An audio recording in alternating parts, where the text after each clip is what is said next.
ಬಾಗಲಕೋಟೆ ಜಿಲ್ಲೆಯ ಗೋನಾಳ ಎಸ್ಟಿ ಗ್ರಾಮದಲ್ಲಿ ಜಾತ್ರಾ ಮಹೋತ್ಸವದ ಅಂಗವಾಗಿ ಭಕ್ತಿಯ ವಿಶಿಷ್ಟ ಸೇವೆಯನ್ನ ಪಾಲಕನೋರ್ವ ಸಲ್ಲಿಸಿದ್ದಾನೆ.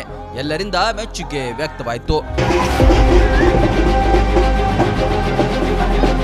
ಶ್ರೀ ಮಾರುತೇಶ್ವರ ಹಾಗೂ ಶ್ರೀ ಬಸವೇಶ್ವರ ಜಾತ್ರಾ ಮಹೋತ್ಸವದ ಅಂಗವಾಗಿ ಗ್ರಾಮದ ಬಾಲಕ ಬಾಲರಾಜ್ ಕುರಿ ಅವರು ಪ್ರಥಮ ಬಾರಿಗೆ 105 ಕೆಜಿ ತೂಕದ ಚೀಲವನ್ನ ಮನೆಯಿಂದ ಹೊತ್ತುಕೊಂಡು ದೇವಸ್ಥಾನದವರೆಗೆ ದೀಢ ನಮಸ್ಕಾರ ಸಲ್ಲಿಸಿದನು.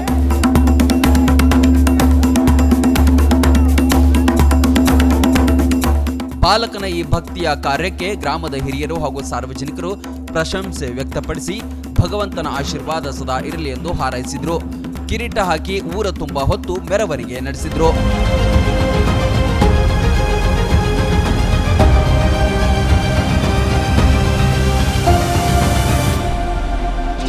ಚೀಲವನ್ನು ಹೊತ್ತು ಉರಿ ಬಿಸಿನಲ್ಲಿ ದೀನಂಸರ ಹಾಕೋದ್ರೆ ಸುಲಭದ ಮಾತಲ್ಲ. ಗ್ರಾಮದ ಎಲ್ಲ ಸರ್ವ ಗುರು ಹಿರಿಯರು ಎಲ್ಲರೂ ಸಹಕಾರದಿಂದ ಮಾರುತಿಸಿ ಮನೆಯಿಂದ ಮಾರುತಿಸಿ ಗುಡಿಯವರೆಗೂ ದೀನಂಸ ಚೀಲ ಹೊತ್ತುಕೊಂಡು ದೀನಂಸರ ಹಾಕಿ ದೊಡ್ಡ ಸಾಧನೆ ಅಂತ ಕಂಡು ನಮಗೆ ಹೆಮ್ಮೆ ಅನ್ನಿಸ್ತಾ ಇದೆ. ಇದೇ ರೀತಿ ಎಲ್ಲರೂ ಊರಿನ ಗ್ರಾಮಸ್ಥರು ಕೂಡ ಅವನನ್ನು ನೋಡಿ ಇನ್ನೊಬ್ಬರು ಕೂಡ ಕಲಿತ್ಕೊಂಡು ಇದೇ ರೀತಿ ನಮ್ಮ ಗುರು ಹಿರಿಯರ ಸಹಕಾರದಿಂದ ಹೆಚ್ಚಿನ ಒಂದು ಒಬ್ಬರಿಂದ ಒಬ್ಬರ ಸಹಕಾರ ಕೊಟ್ಟುಕೊಂಡು ಇವತ್ತು 105 ಇನ್ನೊಬ್ಬ ನಾನು ಮಾಡ್ತೀನಿ ಅಂತ ಮುಂದಿನ ವರ್ಷ ಇನ್ನೊಬ್ಬ ತಯಾರಿಯಾಗಿ ನಿಂತ್ಕೊಂಡು ಮಾಡಬೇಕಂತ ತಮ್ಮಲ್ಲಿ ಎಲ್ಲರಲ್ಲಿ ಕೇಳ್ಕೊಳ್ತೀನಿ. ಉತ್ತರ ಕರ್ನಾಟಕ ವಿದ್ಯಾರ್ಥಿಗಳ ಭವಿಷ್ಯ ನಿರ್ಮಾಣಕ್ಕೆ ಭದ್ರ ಬುನಾದಿಯಾಗಿ ನಿಂತಿದೆ ಸ್ವಾಮಿ ವಿವೇಕಾನಂದ ವಿದ್ಯಾಸಂಸ್ಥೆ ಬೀಳಗಿ. 30 ವರ್ಷಗಳಿಂದ ಲಕ್ಷಾಂತರ ವಿದ್ಯಾರ್ಥಿಗಳ ಬಾಳಿಗೆ ಬೆಳಕಾಗಿದೆ.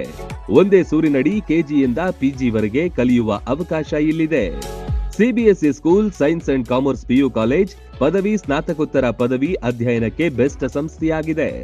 ಡಿಜಿಟಲ್ ಕ್ಲಾಸ್ ರೂಮ್, ನುರಿತ ಬೋಧಕರು, ಬೃಹತ್ ಲೈಬ್ರರಿ, ಪ್ರಾಕ್ಟಿಕಲ್ ಲ್ಯಾಬ್, ವಿಶಾಲವಾದ ಕ್ಯಾಂಪಸ್, ಬಾಲಕ ಬಾಲಕಿಯರ ಪ್ರತ್ಯೇಕ ಸುಸಜ್ಜಿತ ಹಾಸ್ಟೆಲ್, ಆಟದ ಮೈದಾನ, swimming pool, school bus, security ವ್ಯವಸ್ಥೆ ಸೇರಿದಂತೆ ಅತ್ಯಾಧುನಿಕ ಸೌಲಭ್ಯಗಳಿವೆ.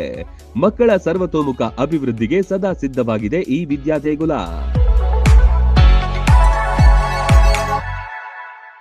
ರನ್ ಟಿವಿ ನ್ಯೂಸ್ ವಿಡಿಯೋಸ್ ನೋಡಲು ಸಬ್ಸ್ಕ್ರೈಬ್ ಮಾಡಿ, ಬೆಲ್ ಐಕಾನ್ ಪ್ರೆಸ್ ಮಾಡಿ.